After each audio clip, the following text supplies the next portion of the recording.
این لحظات مهمان داریم با خود ما در استودیو، آقای احمد ولی هوتک، ورزشکار موفق که همیشه دستاوردهایی داشته و طرفانی کرده بر ما.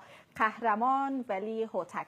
در مورد مسابقه شان که در 8 مارس که شما شاهد بودین که برگزار شد، رقیبشان هم از اوکراین بود. بیشتر به جزئیات میپردازن ایشان در مورد از این بردشان. بسیار زیاد خوش آمدید. تشکر، سلامت، خوش باشین.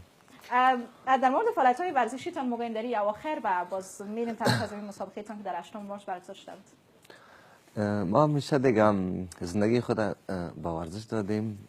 فعالیت در المپیک در ورزش دارم، ترینرم هستم و از مسابقه که آمدیم فعلا مصروف زیاد هستم. دیگه بیشترین فعالیت‌های می است که باید آمادگی بگیریم و دیگه هم مسابقه کنیم. دیگه مسابقه‌تان چی وقت است؟ کدام مسابقه است که آمادگی میگیریم؟ تا فعلا معلوم نیست. بعد از این معلوم میشه. شما همیشه وقت آمادگیتان رو داشته باشین، آمادگی میگیریم. در مورد از این مسابقه‌تان بگوین که رقیبتان از اوکراین بود. مسابقه در سازمان فایت نایت که از سه بهترین سازمان‌های جهان شمرده میشم که حریفم از کشور اوکراین بود. به نفع روسیه مسابقه میکرد. کسی بود که تشرداگ یعنی ریکارد بسیار خوبی داشت. تانستم که در راوند 2 را نکاوت کنم و پیروزی رضا افغانستان بشه. څومره په ولولو استقبال شوی په افغانستان کې کله چې بیرته راستانه شوی پس دغه لوبې څخه؟ ډیر زیات. څومره رضایت لرئ؟ بخی سلف رضایت لرم. ډیر ښه د هیوادوالو خو هم ناراضي نیستین؟ نه خیر. تاسو هغلته کله چې دا لوبه وګټله سربیره چې له خلکو څخه مننه وکړه، د څو اشخاصو افرادو نومونه مو هغلته واخیستل، هغوی تاسو سره مالي مرسته کوي چې دغوی نومونه مو واخیستل که څنګه؟ تنها یو ورزشکار نیست که مالی مرسته من هغه لاړ شي مسابقې وکړي. دغه ذهن فکر نور ډېرې ستونزې لري، حتی د امنیت له نګاه نور زیات مشکل سره ورزشکار ټاکري چې تاسو مانه زه وم. نو دوی واقعا بلا شکه چې ما سره ډېره همکاري کړې وه او قابل قدر دي. یعنې دا احساس درلوده چې ما سره همکاري وکړي، زه بېرته یعنې دوی برکت و چې مسالې وګټلې. څومره فکر کوئ چې راتلونکي کې به په نړیوالو لوبو کې تاسو ګډون کوئ، بیا هم اتل به کېږئ او د افغانستان لپاره به اتلولي او ویاړ ګټئ؟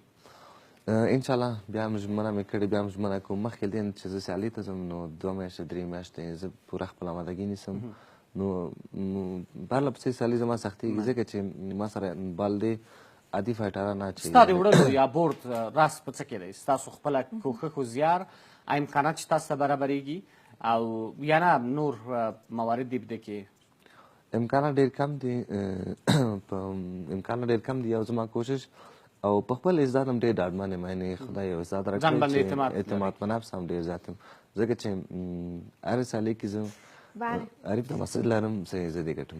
یگانه عامل پیروزی ولی هوتک در مسابقاتش در چیست؟ تشویق مردم ای خود بر خودت انرژی مثبت میبخشه یا آمادگی های خودت، تمریناتت و ای که واقعا بر ما افتخار هستی که تا به حال مسابقات که داشتی 1 تا باخت هم نداشتی و این واقعا جای افتخار است. تشکر. وقت انسان اعتماد به نفس میشه که تکمیل باشه. ما آمادگی خودم میگیرم، خود خوب عیار میسازم. بعد از او اعتماد به نفس یعنی همیشه در مسابقات در رنگ داخل میشم. دیگه ماست که 100% عریف خود شکست میتم و همینطور میشم. اول آمادگیم خوبتر و بهتر از هر نگاه خود تکمیل میسازم، بعد از او اعتماد به نفس میشم. در او حالاتم مردم و اونجا که تشویق میکنم ما را 30 میلیون مردم که منتظر خود ما نمایندگی اجرا میکنم یا یک انرژی یک غرور برام میبخشم. خبر شد چې تاسو د سولې سفیر شوی، آیا دا رښتیا ده؟ یو شخصي شبکه مایت دې ټاکلی ما، نو زه کوشش کوم چې همیشه هغه یو نهاد دی، مدني نهاد دا کار کړی. ښه، راتلونکي کې کوم لوبه لرئ په نړیواله کچه باندې هغې کې ګډون وکړئ نږدې راتلونکي کې؟ نږدې راتلونکي معلومیږي ځکه موږ خو پروفیشنل لوبې کوو. 2 میاشتې 3 میاشتې مخکې موږ ته خبره کوي. نو زما به راتلونکي لوبه کوشش کوم چې یعنې اټکل کې اوسي لوبه مې امریکا کې اوسي د امریکایي سره. موږ ته ځای عریف بیا دا معلومیږي، موږ هغې ته 2 میاشتې 3 میاشتې خپل آمادګي چمتووالی نیسو. د هېواد دننه او د هېواد څخه بهر له چا سره رقابت لرئ او رقیب مو څوک دی دې برخه؟ هېواد دننه زه رقابت نه لرم ځکه څرګنده خبره ده چې 19 لوبې کې بخت نه لرم او اوس تاسو هېڅ بخت نه لرئ؟ نه لرم بخت. هېڅ لوبه مو بایللې نه ده؟ نه.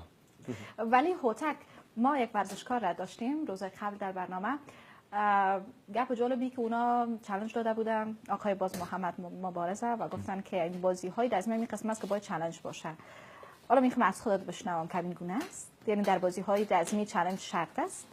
شما میخواین با کسی چالش بدید؟ ما نمیخوایم با کسی گفته یگان تا بعد معلوم نشم کسی نیست که مثلا از اوسط ما باشه که ما چلنج میتونم. یعنی در اوسط کسی باشه چند کار داشته باشه او را چلنج میتونم. دیگه در بازار رسمی بله چلنج هست هر کس همیشه باید چلنج باشه. همیشه نه خو چلنج هست. این مهم نیست که از داخل کشور باشه بیرون از کشور باشه. بس تاسو پیغام ولی هوتک غړ واورو چې تاسو پیغام ولسته څه دی؟ زه پیغام ټول ځوانان ته بده ځوانان د هیواد راتلونکي ځوانان د هیواد انرژي ده. اکثر ځوانان موږ ناهیلي دي. دوی دې ناهیلي کېږي نه لاس یو بل ته ورکړي او دوی کولی شي چې افغانستان له دې بحران نه نجات ورکړي او د یو ښه افغانستان په لوري بوځي. نو په ټول ځوانانو غږ کوم چې نه مه ناهیلي کېږئ راځئ لاس یو بل ته ورکړو موږ کولی شو دا حالات بدل کړو. بله له ولي هوتک د هیواد اتل نه ډېره مننه چې پرانې ته راغلی. ډېره زیاته مننه.